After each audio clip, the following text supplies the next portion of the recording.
ضائع کر دیا وقت. چاہیے تھا کہ کھل کے پیار کرتے, کھل کے. ایک مثال دینی ہے میں نے آپ کو, بات سمجھنی ہے آپ نے میری. بڑا بیوقوف بندہ, بڑا بیوقوف ہو اور ان پڑھ بھی ہو, اور مسجد میں بھی جلدی جلدی آئے, تیزی سے. بیوقوف بھی ہے اور ان پڑھ بھی ہے, اور مسجد میں بھی سپیڈ سے آیا ہے. کبھی آپ نے دیکھا ہے کہ اسے غلطی لگ گئی ہو, اس نے جوتے نہ اتارے ہوں؟ ہے بیوقوف بھی, ان پڑھ بھی, اور جلدی میں بھی ہے. کبھی آپ نے دیکھا ہے کہ جوتوں سمیت مسجد آتا؟ بولو تو صحیح یار. کبھی ایسی غلطی کرتا؟ بس سمجھنا ہے آپ نے بات. یعنی بیوقوف. اچھا بچوں کی بندہ ساری ضدیں مانتا ہے. بچہ کہنا میں نے جوتوں سمیت مسجد جانا ہے, تو دادا دادی نانا نانی امی ابو یہ اس کی یہ ضد ماننے کو تیار ہے. ساری ضدیں مانتے, کہتے پتر مسجد مسجد ہے, اس میں کوئی کمپرومائز ہو سکتا؟ اللہ کرے سمجھ آئے آپ کو میری بات. اور یار پاگل اور بیوقوف اور جلد باز بھی کبھی جوتے لے کے مسجد نہیں جاتا, بھولے سے بھی نہیں جاتا. بس سمجھ لو یہ آپ کے ذہن میں فٹ ہو گیا, یہ مسجد ہے. اپنے ذہن میں فٹ کر لو یہ نبی پاک کے صحابہ اور یہ حضور کی اولاد ہے. یہ فٹ کر لو, کبھی بھولے سے بھی کسی کی بے ادبی نہ کرنا, بھولے سے بھی کسی کی بے ادبی نہ کرنا. یہ فٹ کر لو, یہ مصطفیٰ کے غلام ہے, یہ نبی پاک کی نسبتیں ہیں. ہم نے تو اس یافور سے بھی پیار کیا ہے جو گدھا تھا پر میرے نبی کی گلی میں آتا جاتا تھا. ہم نے تو اس سے بڑا پیار کیا ہے, اور تو مصطفیٰ کے صحابی کی بات کرتا ہے, تو حضور کی اولاد کی بات کرتا ہے. جم کے پیار کرو, اور کھل کے پیار کرو, اور صحیح کر کے. میں نے تو اس سال دوستوں سے یہ بھی کہا تھا کہ مجھے بتاؤ, دوست کی دعوت کرو, دوست کے نام کی روٹی پکاؤ تو شاپروں میں دیتے ہو؟ کہنے لگے نہیں. تو میں نے کہا پھر مہربانی کرنا حسین ابن علی کے نام کا لنگر بھی شاپر میں نہ دینا, شاپر میں ڈال کے نہ دینا, بٹھا کے لوگوں کو کھلانا. مہربانی کرنا, اس لنگر کی بھی بے ادبی نہ کرنا جو امام علی مقام کے نام کا ہے. تو اپنے عقائد کے اندر یہ میری اور پھر میں نا, چونکہ یہاں کوکب صاحب تشریف فرمائیں, میں یہ بڑے آدمی ہیں. مجھے ایک دو دفعہ فون آیا تو میں نے بتایا دوستوں کو کہ مجھے علامہ عزیز الدین صاحب کا فون ہے. مطلب آپ کسی کا نام لیں گے تو آپ کا قد انشاءاللہ اونچا ہی ہوگا, اس سے قد چھوٹے نہیں ہوتے, اس سے بڑے ہی ہوتے. یہ تشریف فرمایا. میں کوئی ایسی بات تو نہیں کرنا چاہتا, لیکن خطیبوں نے, جو خطیب لوگ ہوتے ہیں نا, انہوں نے تقریر چمکانی ہوتی ہے نا جی. وہ میرا بھی ایک دوست ہے, میں نام نہیں لیتا, بڑا تگڑا خطیب ہے. ہم تو پیدل تقریر کرتے ہیں نا, تو وہ گھوڑ سوار خطیب ہے, بڑا تگڑا جاندار. تو تقریر میں کہہ رہا تھا آج میں بتاؤں گا تمہیں کہ صحابہ کی شان کے. 10 دفعہ اس نے کہا. تو روایتیں وہی ہیں, حدیثیں وہی ہیں, اس نے ماشاءاللہ سنائی. جب بیٹھا تو میں کہ یار تو ٹلتے نہ لا رہا تھی, میں کو نویں گل سنان لگا ہے. گل تو وہی کی ہے جیڑی سارے کرتے ہیں. تو مطلب آپ کیا جوش دکھانا چاہتے ہیں قوم کو؟ قوم کو سادہ رکھیں. بیچارے لوگوں کا اپنے یقین مضبوط کرنا ہے کہ کمزور کرنا ہے. تو ایک تو اپنے ایمان کو مضبوط کریں اور تگڑا کریں اور صحیح والا کریں, کچی پکی باتیں نہ کریں. بس جو طے ہو گیا سو. آپ یقین کریں امام غزالی کی وہ بات کبھی کبھی بڑی مزیدار لگتی ہے. امام غزالی دعا مانگا کرتے, اللہ مجھے نہ دیہات کی بوڑھی عورتوں کی طرح کا ایمان عطا فرما.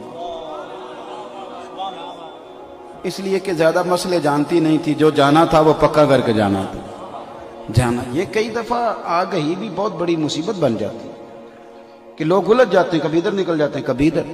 تو پکا ایمان, اور پھر ایمان کے بعد نا اعمال صالح صحیح کر کے. دیکھو یہ درس کربلا ہے. میں آپ کو ایک بات عرض کروں میرے دوستو, جو بندہ کہتا کچھ اور ہے اور کرتا کچھ اور ہے نا, کسی کا نقصان نہیں کرتا, خود بڑا بے سکون رہتا ہے. جو آدمی کہے کچھ اور کرے کچھ اور, تو وہ تو ضمیر کا قیدی ہے, وہ ضمیر کا قیدی ہے. یہاں اگر میں اس نیت سے آیا ہوں نا خدا مجھے معاف کرے کہ مجھے ملنا کیا ہے اور نوٹ کتنے آئیں گے اور ماحول کیا بنے گا, اور تو میں ایک عجیب سی بے چینی میں رہوں گا. تو یار دیہڑی تھوڑی لگی ہے, کام بنا کوئی نہیں. اور آپ یقین کریں یہ کام بھی پھر میرے لیے مشکل ہوتا جائے گا. آہستہ آہستہ میں تھکنے لگوں گا, پریشان رہنے لگوں گا, مجھ سے بات نہیں ہوگی. لیکن اگر میں کہوں گا نا اس بندے کا شکریہ جس نے محفل سجائی, لوگ بلائے, مائک لگایا, اور مجھے کہا یار تیری حیثیت تو کوئی نہیں، پر آ ہمیں مصطفیٰ کی اولاد کی بات سنا۔ اور پھر ایک چسکا جو اپنے روح کو چڑھے گا نا، جو اپنی کیفیت بنے گی، وہ بڑی مزیدار ہوگی۔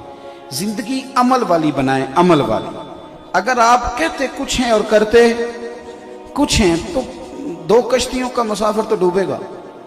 اپنی زندگی عمل والی، شاندار۔ اور جو آپ ہیں نا، وہ آپ یقین کریں، میری قوم کا ہر بندہ بڑا بہترین لیکچر دیتا ہے، سونی سونی باتیں کرتا ہے، بہترین پالیسی مرتب کرتا ہے، لیکن جب وہی بندہ 20 روپے کی چینی کی دفعہ جھوٹ بول دیتا ہے نا، پھر محسوس ہوتا ہے کہ یار یہ کل تو اتنی اچھی باتیں کر رہا تھا۔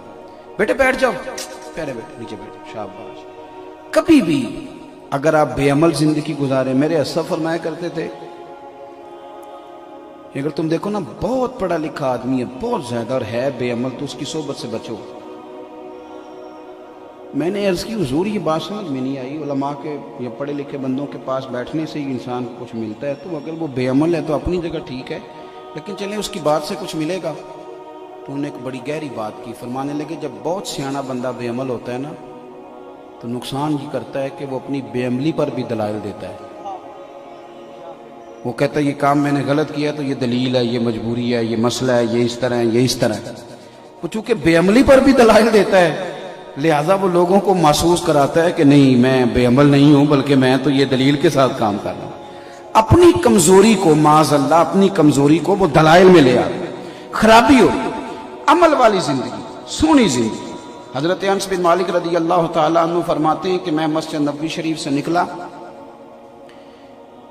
نماز عصر کے بعد سرکار نے تھوڑی سی بات، باقی لوگ چلے گئے نماز پڑھ کے، جو لوگ بیٹھ گئے حضور نے چند باتیں ارشاد فرمائیں۔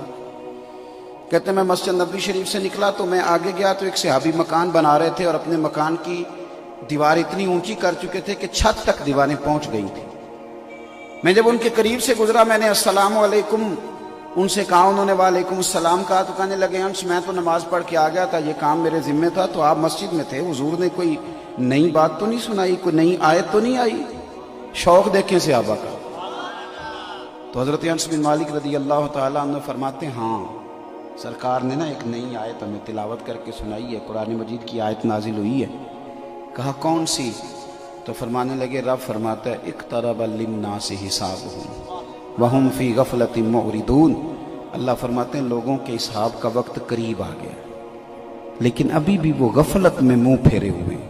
ٹائم حساب دینے کا آ گیا، ابھی بھی وہ نوٹ گن رہے ہیں، ابھی وہ دنیا داری میں لگے ہوئے۔ یہ آج آیت آئی ہے اور حضور نے ہمیں سنائی ہے۔ فرماتے ہیں یہ لفظ کہہ کے نا، تو میں چونکہ بات مکمل ہو گئی تھی، میں آگے بڑھ گیا، پیچھے سے مجھے کسی کے گرنے کی آواز آئی، میں نے پلٹ کے دیکھا تو صحابی نے چھلانگ لگا دی دیوار سے۔